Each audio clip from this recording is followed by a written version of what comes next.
കാലം കലിയുടെ കലികാലം കലികാലം കലികാലം ലോകം സരിയുടെ ദുർലോകം ദുർലോകം ദുർലോകം പാരിൽ നിറയെ കാണാം കാണാം കാണാം കാണാം പാരിൽ നിറയെ കാണാം വ്യാജന്മാരുടെ വിളയാട്ടം വിളയാട്ടം വിളയാട്ടം ഓ വിളയാട്ടം വിളയാട്ടം പുലരിയിൽ വന്നു പത്രം വാർത്തകൾ കണ്ടു നാളിൽ വായിച്ചപ്പോൾ ഞെട്ടി പുലരിയിൽ വന്നു പത്രം വാർത്തകൾ കണ്ടു നാളിൽ വായിച്ചപ്പോൾ ഞെട്ടി വ്യാജന്മാരോ നിറയെ നിറയെ നിറയെ നിറയെ വ്യാജന്മാരോ നിറയെ നിറയെ നിറയെ നിറയെ തട്ടിപ്പും വെട്ടിപ്പും ചതിയും കൊലവിളിയും കാലൊന്നിടറിയാൽ വീഴും ചതിയുടെ പെരുവഴിയിൽ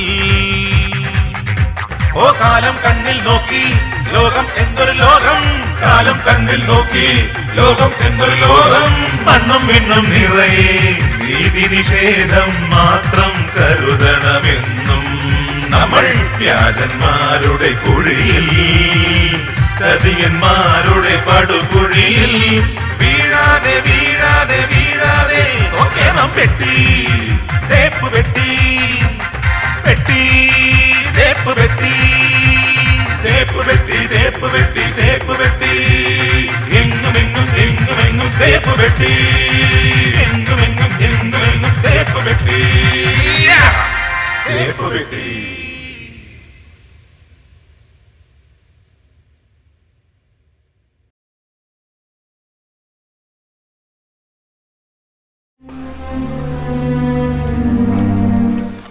സാറ് വരാൻ പറഞ്ഞേ. ആ ഇരിക്കൂ. ഞാൻ ഇങ്ങോട്ട് വരാൻ പറഞ്ഞത് എന്താണെന്ന് വെച്ചാൽ നമ്മൾ ചില സീരിയസ് ആയിട്ടുള്ള കാര്യങ്ങൾ ഓഫീസിൽ വെച്ച് ഡിസ്കസ് ചെയ്യുമ്പോൾ അത് മറ്റുള്ള സ്റ്റാഫിന് അത് ബുദ്ധിമുട്ടാവും. നമ്മുടെ ബിസിനസ് ഇപ്പം വളരെ മോശാവസ്ഥയിലാണ് പോയിക്കൊണ്ടിരിക്കുന്നത്.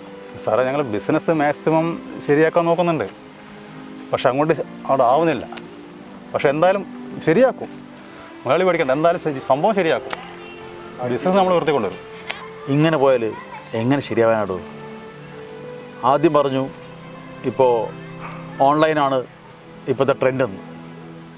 3 മാസം കഴിഞ്ഞാൽ ലക്ഷങ്ങൾ കിട്ടുന്നു. 6 മാസം കഴിഞ്ഞാൽ 10 മില്യൺ സബ്സ്ക്രൈബേഴ്സ്. ഇപ്പോഴത്തെ അവസ്ഥ എന്താണ്? 1.5 വർഷമായി തുടങ്ങിയിട്ട് ഇതുവരെ വല്ല ഗുണം ഉണ്ടായിട്ടുണ്ടോ? പിന്നെ മുതലാളി ഒക്കെ ഓരോരോ പ്രശ്നത്തിൽ ഇങ്ങനെ കിടക്കുന്നത് കൊണ്ടാണ്. നമുക്ക് ശരിയാക്കി എടുക്കാം. ഇങ്ങനെ അധികാരം പോകാൻ പറ്റുമെന്ന് എനിക്ക് തോന്നുന്നില്ല. ഇത് അടച്ചു പൂട്ടേണ്ടി വരും. എല്ലാം റെഡിയാക്കാം സാർ. എല്ലാം ഞങ്ങൾ ചെയ്തു വരികയാണ്. സാറൊരു 3 മാസം കൂടി ശ്രമിക്കണം. സാറ് ലാഭം ഉണ്ടാക്കി തന്നെ ഞാൻ മരിക്കുകയുള്ളൂ. എന്തായാലും സാറിന് ലാഭം ഉണ്ടാക്കി തരും. സാറാണ് വിശ്വസിക്കുക. അതിനിടയ്ക്ക് കടം കയറി ഞാൻ മരിക്കുന്ന എനിക്ക് തോന്നുന്നത്.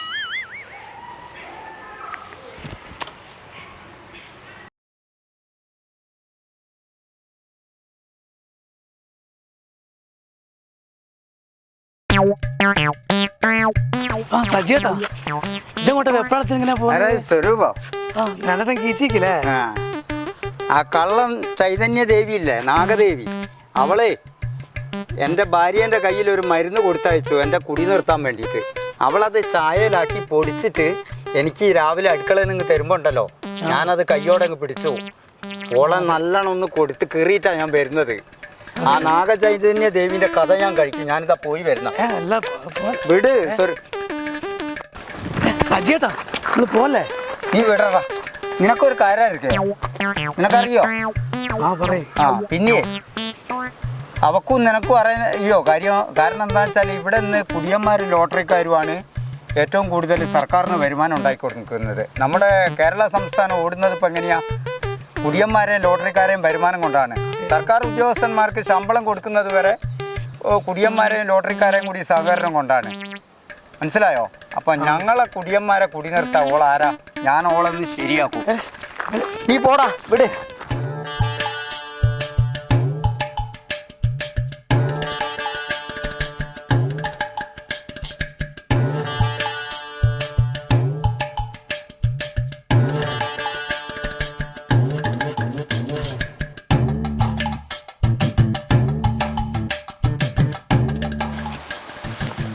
അവളെ ഒരു കോപ്പിലെ പ്രാർത്ഥന.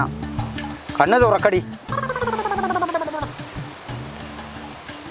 നീ എന്താ വിചാരിച്ചത്?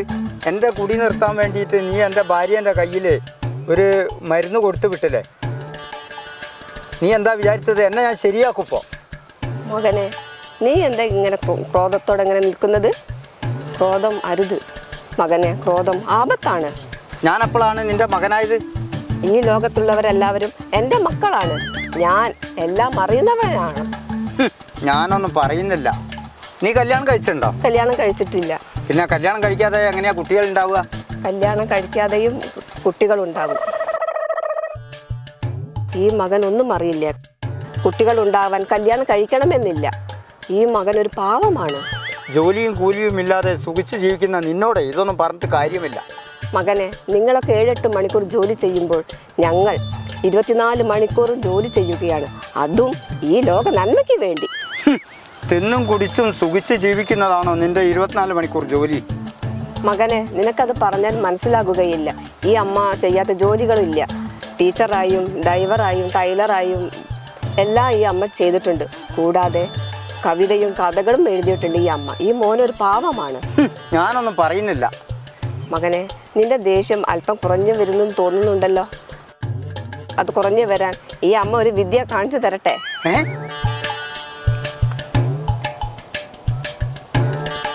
കൊള്ളാലോ. എന്റെ കോപം മാറും ഇതുകൊണ്ട്? തീർച്ചയായും.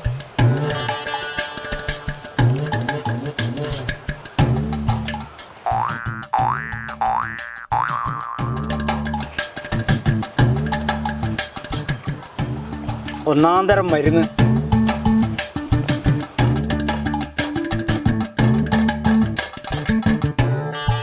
അമ്മയെ അനുഗ്രഹിച്ചാലും.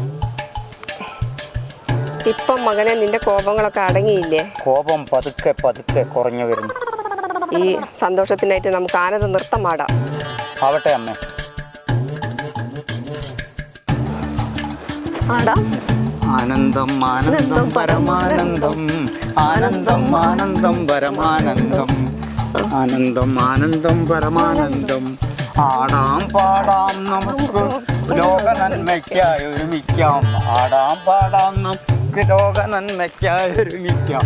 ആടാം പാടാം നമുക്ക് ലോക നന്മയ്ക്കായി ഒന്നിക്കാം.